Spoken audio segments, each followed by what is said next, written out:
Our next story comes from South Africa. This is the story of an influential diplomat, or let's say a controversial diplomat, Hubert Angel.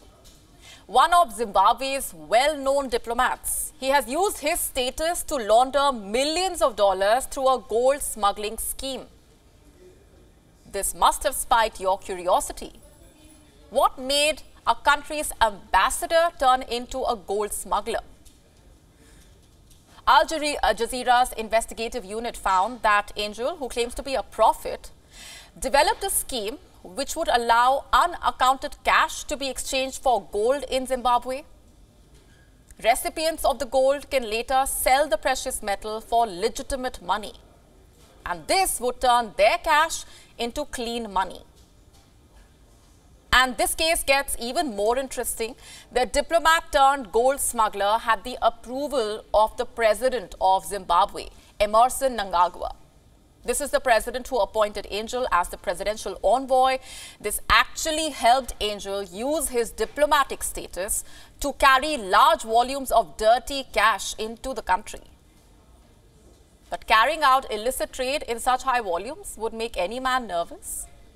But not Hubert Angel. You want gold? I can make a call right now and it will be done. This is what he said to the news outlet and emphasized that no one is allowed to touch the gold without his permission. This man runs a tight ship and clearly believes that he is untouchable. And the role of the president goes deeper into this whole scam. His own niece, Henrietta Rushwaya, was yet another accomplice. She came out as a big player in this smuggling business when she said that smuggling 100 kgs of gold every week would be of no problem for her. Let's just have a look at how the gold smuggling scheme really works. A person has to make an initial investment of $10 million into the government's gold refinery called Fidelity. $5 million from that amount would be held by Fidelity, while rest of the cash is used to buy gold every week. And once the gold is purchased, the leftover $5 million is brought in to buy more gold. And this process would continue until all the money is laundered into the precious metal, which would then be sold internationally for clean cash. Such an elaborate scheme was used in a country which faces a number of Western sanctions. But people like Angel, who used their diplomatic clout, used a complex web of companies and bribes to make the country into a smuggling hub. But how is it possible amid the tons of sanctions? Well, in the case of the gold mafia, where there is a will, there is a way, it seems.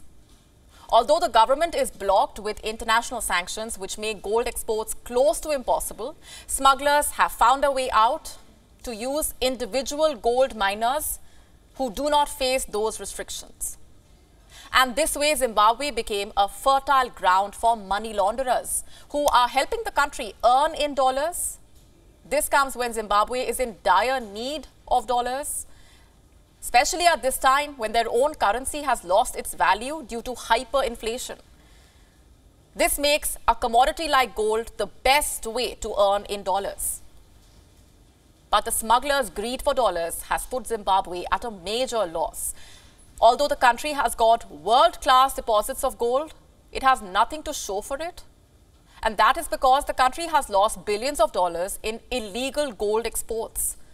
Officials say that the biggest challenge Zimbabwe now faces is the existential threat posed by the gold mafia. A look into the gold smuggling circuit comprising of Zimbabwe's president, his family and a presidential envoy seems to be the recipe for disaster. Will the country's gold mafia continue to starve the country of its own gold? We'll have to wait and watch.